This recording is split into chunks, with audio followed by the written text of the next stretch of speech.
Hey everybody, my name is Randy Beasterfield. I'm a recording engineer slash producer slash all-around musician, and today I am over here at Rigby Road Studios recording one of my own songs that I wrote probably 7 years ago or so. I am here today recording with my good friend Joel M. Pack, who I've known for actually a good long time now. And he's just an amazing guy, and a lot of people have asked me why not record myself, because I have all my own equipment, I have my own studio, and I can just do it myself. And you know, one of the biggest reasons for it is I would never get it done if I did it myself, because I'm too busy working on other people's projects and doing so. If I actually schedule something with somebody else, I could come in and get it done, and I know it's going to get done right going with Joel. And I'm already playing all the parts in this song, and it's just a lot of work on my end if I had to do everything. So it kind of helps lighten the workload, and I know Joel is a very capable person of doing that. He's amazing at what he does. Let's hit that last note one more time. Okay. Make sure it's all in tune. Mm-hmm.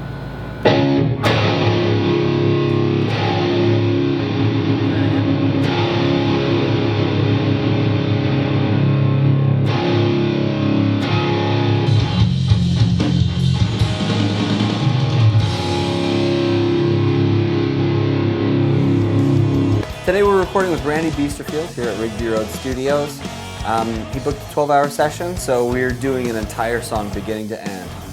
We're not booking a few days and doing all the drums and all the bass and all the guitars for all the few songs. We're going to do one song, get the whole thing done in one day. Knocked out the drums first. Randy's a really great drummer, so it didn't take very long. Randy plays all of his instruments and sings.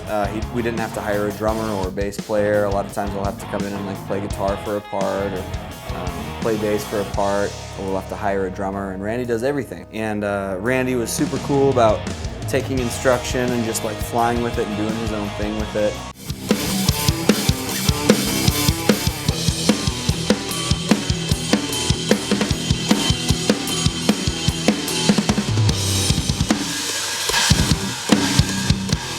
It's really cool working with Randy because I feel like he gets a good grasp on what's going on. He's a producer as well, so he gets to work with other artists, and he sits behind the desk most of the time. And it's flattering to know that he would want to come in here and pay me and put food on my table to do something that he does on his own as well, and does a great job at. But also, as a producer, I know I like to do the same things with other people and kind of learn from different people's concepts or different people's angles on how they do the job.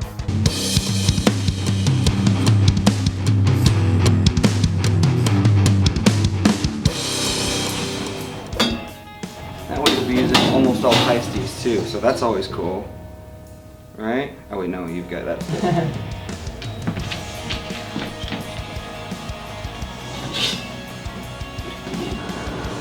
Editing my crappy drums. I am crappy. Way to be confident. So tell me what we're doing, Randy. Now we're setting up for guitar, and we're gonna try out a really good vintage Marshall head here with a vintage 30 speaker, putting 57 and 421. Should sound awesome, hopefully. If not, we'll find something awesome, but I'm sure it's gonna sound awesome no matter what. Everything sounds awesome, it's just a different kind of awesome, you know? There are two things that I feel like are really important in recording a good, solid track. One, it's gotta be in time, on tune, all of that stuff. Everything on the radio is right in time and right on tune. So I think that's something that's really important, that if people listen to something and it just doesn't sound professional, it's not going to stick and they're not going to believe it. On the other hand, I feel like there's this great natural human element that happens in the recording studio when you just let somebody fly with something. Let them be inspired and do something on the fly. So we were able to catch some moments with Randy where I just said, hey look, like we've done these super awesome guitar lines and bass lines that go right along with the drums and everything's super tight. We're just gonna let you fly with this new guitar tone that we haven't tried yet. Let's just see what happens. And we got to kind of dive down that rabbit hole for for an hour or two. Dude, I think it's cool. I think what this could use is maybe some glue guitar. Do you have some leads written on this, right? Not really, but I'd like.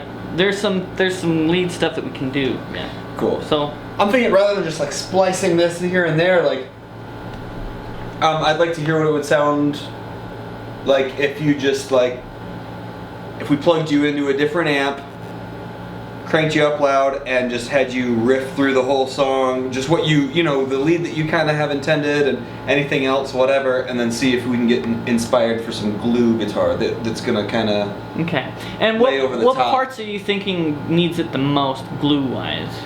I don't know, just the whole thing. I like to do this with songs, just where it's like, okay, there's the song, and the song has its parts, but something that has vibe where it's like, okay, no, this is happening on the spot, or like you're playing in the tone that we're getting inspires, even like if it's me hearing something, it's like, oh dude, can you play these 3 notes over the chorus as a counter melody? And it just goes in there, you know? So usually step 1 with that is just plugging in a guitar that's different than the one you're used to playing to into a different amp and a different sound than we're used to, and just letting her rip.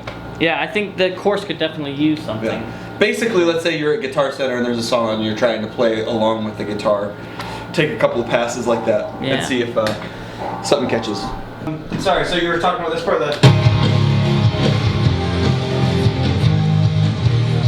The chugga chugga's done. Jigga jigga done. Were they off? No, he said the lead line there was cool. Oh, did it? Yeah. What are your 2 chords? So, here, I'll sexy tennis coach you.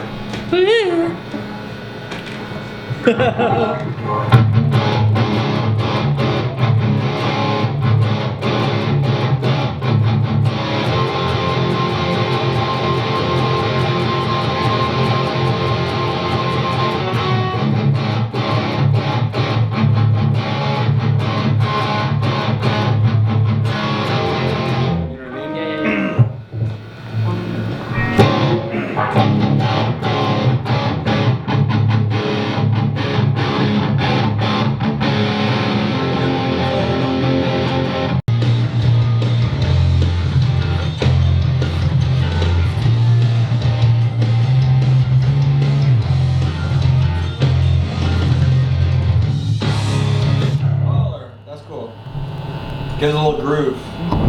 You like it? So we gotta do that in all of them now? Oh, does that happen more than once? Oh yeah, it happens twice, I think.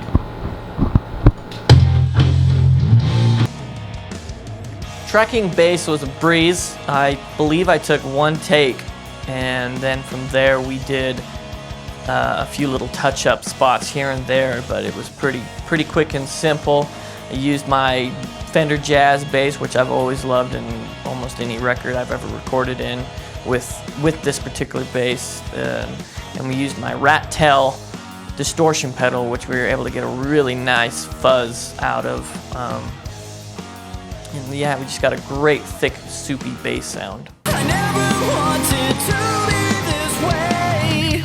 Yeah, dude, that's great. Let's get a few more like Gotta get a little cryy voice in there. And my dad never took me to soccer practice, and I had to walk the whole way by myself. Yeah.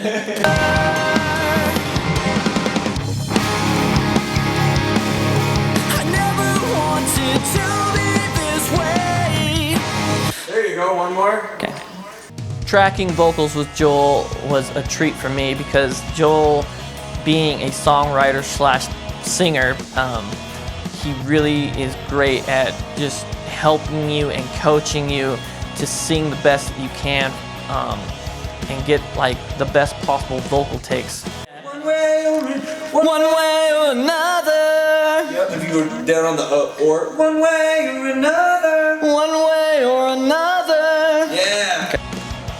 Also got to do some screaming in this song. I really enjoy screaming. I've always had a little hardcore slash metal in me that I don't normally get to get out of me, and screaming is definitely a big part of that, and a lot of people don't know that I actually can scream. You changed. You'll never be the same. Accept yourself. That's who you